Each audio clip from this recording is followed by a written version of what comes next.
Hello, EKN Nation. How are you today? Rob Howden here. David Cole handling the production of a new edition of the EKN Face2Face show here on YouTube. Those of you tuning in right now, we appreciate it. Do us a favor.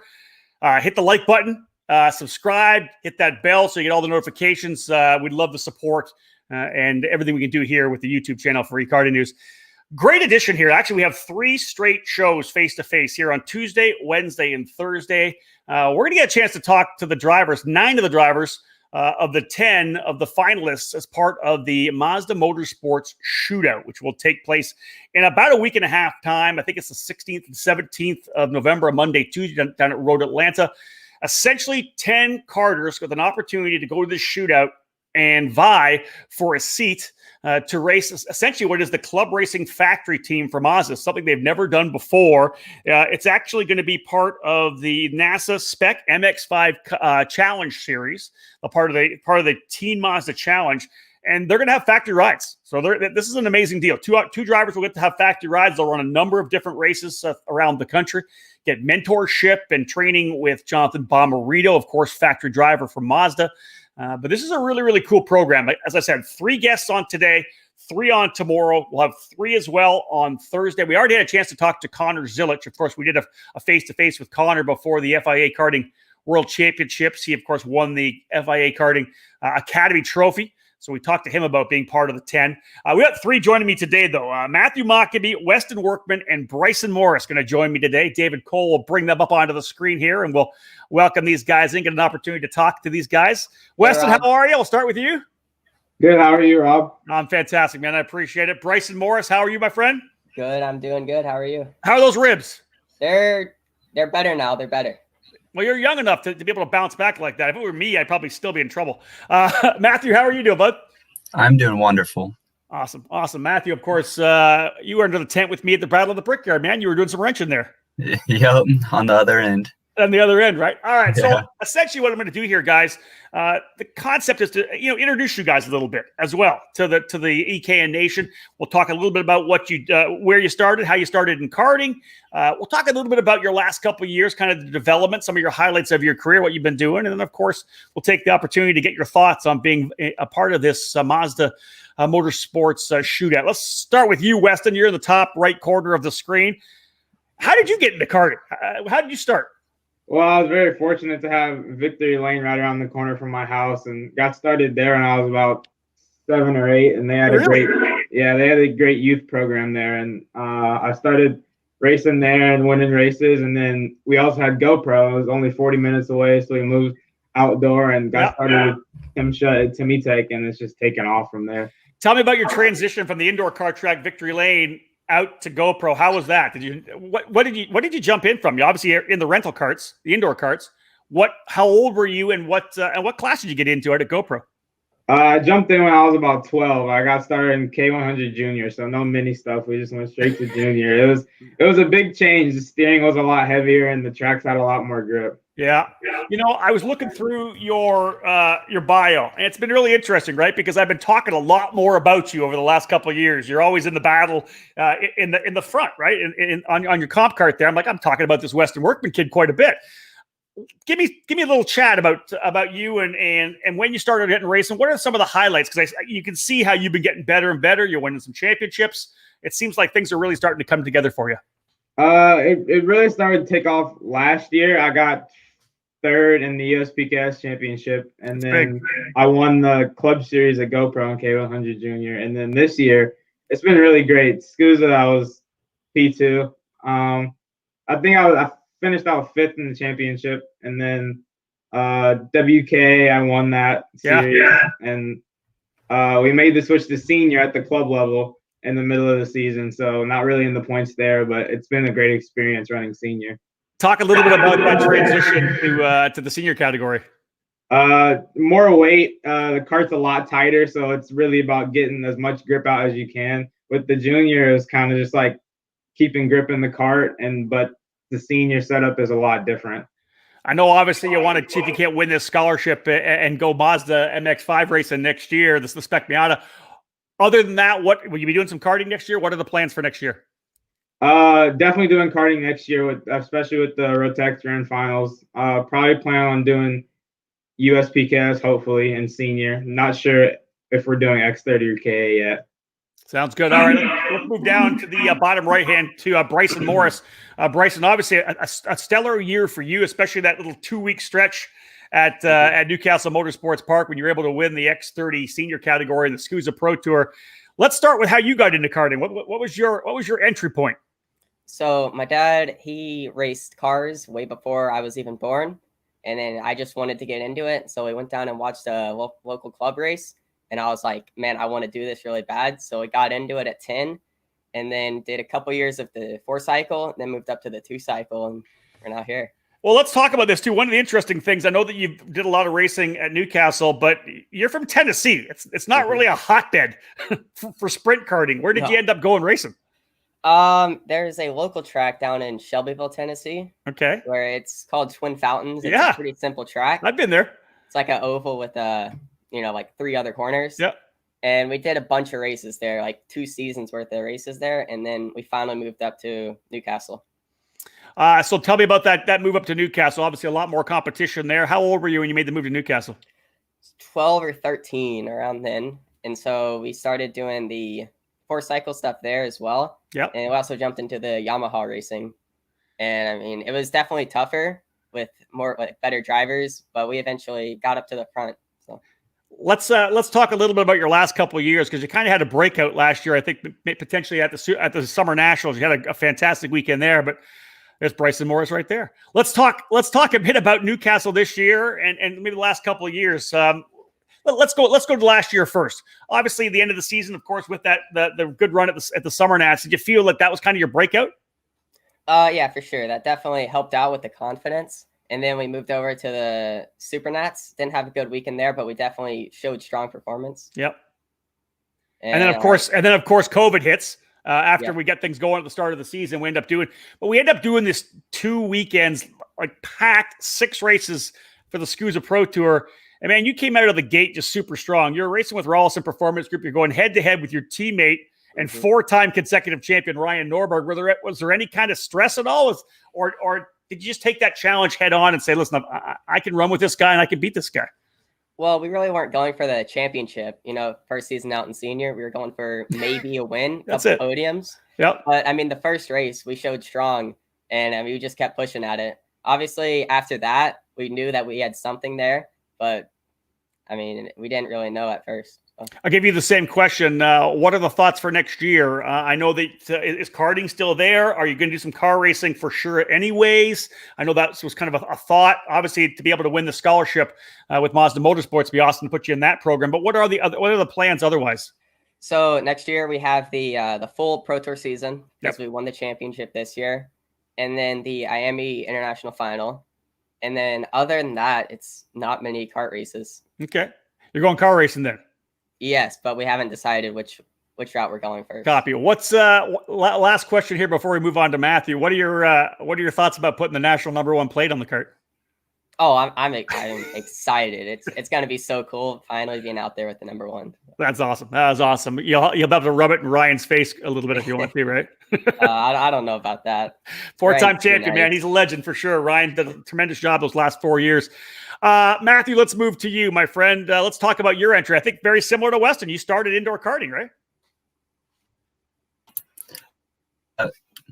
I did. I started at this track down in Cincinnati, Ohio, called Full Throttle Indoor Karting.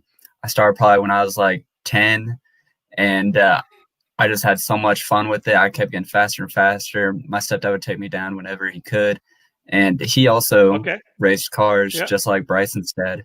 I was like, man, I really want to do that someday. And from there, we got this old Burrell, and with club racing at G&J Cartway, and then we found out about Newcastle. It just progressed. That's awesome. What were you racing at Camden? I was racing Yamaha Junior. Oh, Yamaha Junior. Then, of course, just like Bryson, you end up coming up to Newcastle, stepping up your game in the KRA program. Did you stay with Yamaha at that point, or? I did stay with Yamaha. I stayed with it all the way through my junior career. I think it was a great platform for the drivers, and definitely a good engine to get started on. Agreed. Yeah, agreed. Let's talk about the success you've had over the last couple of years, Matthew. You've been running up front in a lot of categories. You know, we see you in the 100cc, in the tag categories as well. Just talk about some of the big success you've had over these last couple of years. Last year, our season went really, really well with the club and national and regional. With the club, I ended up coming away with 3 different class championships, and with I came away with a Great Lakes championship in KA, and I think last year was probably my best year I've had yet, and I can't wait to get more of it. I feel like I'm getting stronger every race, every time, and I can definitely see my progression throughout the years.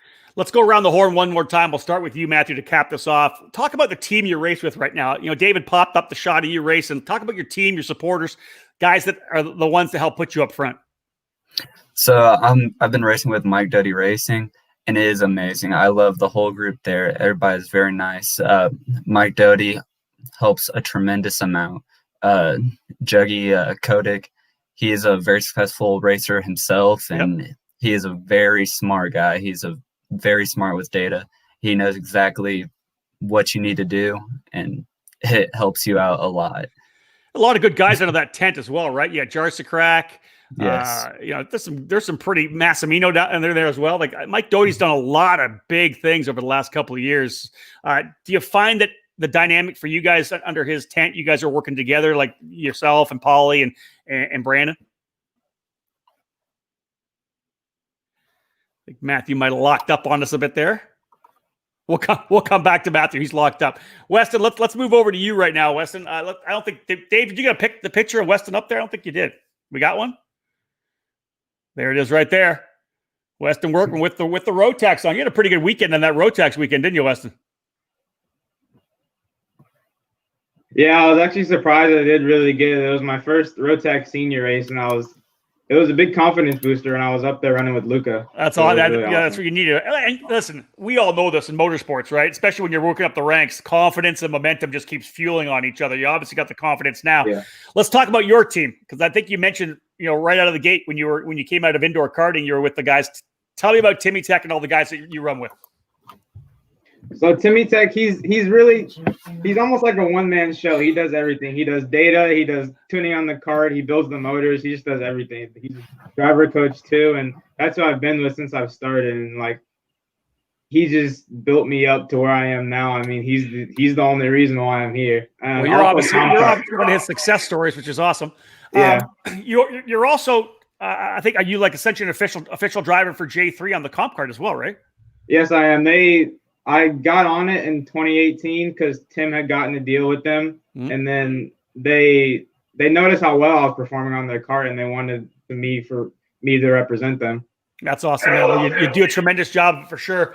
Bryson, let's go to you. Let's cap off. I mentioned Rawlson Performance Group a little bit, but talk more about your work with Rawlson, with Norberg, with Mike, with everybody under the RPG tent. Well, so we have Mike Rawlson. We call him Raleigh, and he's like the man that like head of the show. He runs everything. And then we have Alex Vincent, who does the engines. He's super good with them. I don't know how he does it. And then Ryan, he helps out with the data. Like, he's the driver coach and the driver at the same time. Yeah. And he knows his way around the data, and it's all really good. All right, so let's. We've got the kind of the baseline laid, and you guys obviously, we helped with along with Max Pappas and Buddy Rice and Chris Wheeler and other folks, sending in names. There's a big list of people. I think 16 karters got into the group. 10 drivers selected to move to the shootout at Road Atlanta in just over a week's time. Let's get your thoughts on that right now. Matthew, we'll start with you. You're going to get a chance to go to Road Atlanta. There's 2 seats available to run in the NASA program next year. Tell me, how excited are you? Let's just talk a little bit about getting this opportunity. This is honestly an opportunity of a lifetime. I've never been more grateful for something. This is honestly what I've wanted my whole life, to progress into IMSA and DPI cars, and this is the route to get me there. And I'm going to be working hard to get there one way or another, and that C on Mazda would really help me. Let's talk about Road Atlanta. I'll ask all the guys this questions. Do you have a sim that you've driven it on before? Because Road Atlanta is an interesting racetrack. I have a simulator, and I've been on it every day, every single day, and I can't get another track. I think it's very fun. even on the simulator. I can't imagine what it'll be like in person. We can't even get Morris out of his simulator when we do an interview, so he's obviously done the same thing as well. Bryson, have you been doing some sim work at Road Atlanta as well? I have been doing a little bit of sim work, but I mean, I've done so many laps on this sim, like over 1,000 just on that one track. Okay. And I just can't wait to get out there on the actual track and drive the car around it. You know, I know in talking to you a little bit, Bryson, at the Super Nats, we kind of just sat down, chatted a bit. Your dad's got a sports car and does some sports car racing. That's one of the things you've looked at, right? Going into the IMSA route kind of thing, the sports car route? Yeah, for sure. I think the sports car route is definitely the better option. Not throwing any shade to the open wheel stuff or anything. But I mean, the sports car, it's just like more seats available. It looks honestly more fun. And yeah, it's somewhat cheaper, but it just looks better overall. Now, David tells me that you potentially were you down at Road Atlanta for the IMSA race? Yes, I was. I was there for the I think it's a 6-hour race at first, and we also went for Petit Le Mans. So yeah, we've been going to that race for 10 years now in a row. So I mean, I just can't wait to actually get out there and drive the track. Dude, that is awesome. How about you, Weston? Give me your thoughts just on number 1, getting nominated, 2, getting selected as be one of the finalists, and then of course getting a chance to go to the shootout. It was awesome to be selected. When I saw my name on the list, it was amazing. And I'm excited to go, but I'm a little nervous as well because I've never driven anything like that before. It'll be tough to learn the car. I've done a lot of sim work on the MX-5 and Road Atlanta, but I'm sure real life is nothing like on the sim. Right, I know. That's one of the things in all the scholarship shootouts that I've been involved with over the years, that all the judges take that into account, obviously, right? You know, you're 15 years of age. I think Bryson's 16 and Matthew's 17, and they'll take into account the experience you have, the movement you made forward, all the progression you make over the shootouts. So obviously it'll be solid for you for sure. You guys nervous? What is it? Yes. Yeah. Is it like before the Super Nats kind of nervous? For sure. Might be a little more. Might be a little more. That's awesome. Well, listen, guys, I really appreciate you joining us. It was an honor for David and I to make sure to have your name when we put the nominations in. We're pleased to see that Mazda was able to do this. I know they're super excited. Last question, and it's pretty much an easy question to answer, but just give me your thoughts on Mazda coming in again, as they have for so many years, to support karting, to give karters like you guys an opportunity to do this. Like Matthew, like you said, it's a thrill of a lifetime or a chance of a lifetime. Amazing to have Mazda into the program like this. For sure. And I think it's really great of them for reaching out to karters. I know they've been putting on the Teen Mazda Challenge, and I actually wanted to participate in that next year before I even knew about this. And I just think it's a really great driver development program they're offering. And I think it's going to help a lot of younger drivers. Yeah, I agree with you. Bryson, what are your thoughts on Mazda coming in and reaching all the way down into karting, giving you guys a chance to live your dream? It's very nice, coming all the way down, like you said, from karting. And I mean, getting out into the cars, it's just there'll be a good learning experience for them. And just hopefully it'll give us a good opportunity to go up the ladder. Yeah, the bottom line is it's an opportunity. Whether or not whoever of the 10 end up winning the 2 seats, it's just going to be a great opportunity to be there. Weston, I'll wrap things up with you. What are your final thoughts? I think it's amazing. Many people's karting budgets don't look much past karting, so Mazda coming in and giving us a chance to prove ourselves and give us a chance to move up the racing ladder is awesome. Yeah, I agree with you. Here's one thing. Like I said, the mentor you're going to have, whoever wins this thing, is going to be Jonathan Bomarito. And yeah, he's been a pro driver for a long time, but just like you 3 drivers, he was a karter back in the day. He used to run the Superkarts USA Pro Moto Tour. He was a shifter kart driver. Tremendous young kid, great family as well, the Bomaritos. And good to see Jonathan work with you guys. I think that'll be a really great relationship for whoever is able to work with him next year. Guys, thank you so much. I appreciate it. Weston, Bryson, Matthew, thanks for joining us here on Face to Face. Thank you, Dave. Thank you. There he is, guys. Rob. It's okay, Weston. You're good. Dave Cole, come on back and join me here, buddy. You're in there. You can pop on. There you are. David Cole working away. I'll fit up, and I'll be a professional now. You were like lit. I was pushing buttons. Yep. You're producing. Three really good dudes right there. And I like kind of in different parts of their careers as where they are year apart from each other, all with super success nationally. Again, we're gonna have three more tomorrow, three more on Thursday, but they're like right there. Three quality drivers and quality young men. They were both awesome. All three of them were awesome on that interview. Yeah, did a great job in the interview process. Obviously, that's a big part of what Mazda Motorsports is looking at. Obviously, was one of the critical factors in narrowing it down to the 10. They wanted to narrow it down even more, I think, but they couldn't. So, so I think that shows very well for all 10 drivers that we'll speak to in this program. As you said, Connor Zillage first, we talked to last week before he went to the World Championships, and now we get to do 3 drivers over the next 3 days each day. So 9 drivers in total that we'll get to talk to. And yeah, so these 3 set the bar pretty good for the remaining 6 that we have to talk to on Wednesday and Thursday. And here's my thing. I mentioned the fact that it's so big for Mazda to validate karting, what we have in our sport and how much talent we have in our sport. But I think it's the other way around as well. These kids are going to go to this shootout and they're going to show Mazda the quality of drivers and young men and women that we have in the sport, which I think is amazing. I wish I could be there to see it happening, but I almost don't want to be there because I'd be so flipping nervous for everybody.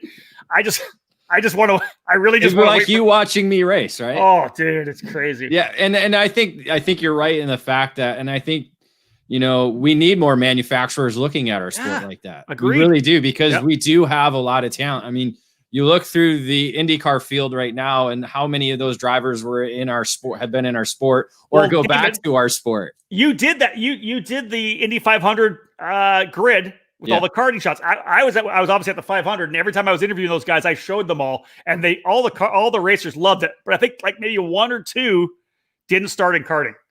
And it might have been and Carpenter, I think. Carpenter, I think, was one of them, and somebody else. But yeah, other than that, I mean, but you look at the Road to Indy guys; they've all started in karting. That's it. But you even look at the IMSA, all the levels of IMSA. All the pro drivers began in karting. Taylors, some of Colin the Braun, gentleman drivers might have done some karting to get used to racing, and or you use it as a training ground. Really, you see some of the Masters drivers that. They use karting as a training ground. So yeah, I mean, it's a solid quality of drivers that will be there next week for the show. All right. Yeah. Fantastic show, guys. That was amazing. Thank you to Matthew, Bryson, and Weston for joining us. Tomorrow, Alexander Berg, Oliver Calvo, and Hayden Jones going to join us here on Face to Face, 8:00 at night, prime time, baby. Prime time, yeah. We had to juggle around a lot of school schedules and stuff like that, and thankfully we're able to do one at night. And I think we'll get more viewers being prime time. Probably. David, thank you so much for producing it. Thanks to the drivers again. Thanks to you guys for tuning into the broadcast. Again, you can get all of our content on YouTube. It's obviously there. You can go click on and look at everything we do. We do appreciate it. One last time, do us a huge favor. Please hit the like button for us. Subscribe to the channel if you already haven't. Yeah, subscribe It's over here. Yeah. Subscribe to the channel. And if you hit the bell, then anytime we have a live show or any show comes on, new show gets loaded, you'll be able to see that and you get notified. So we do appreciate it. Again, trying to grow our YouTube channel here. A lot more content coming out here in 2020 and through to 2021. But we do appreciate it again. This is Face to Face. That's David Cole. I'm Rob Howden. Book it.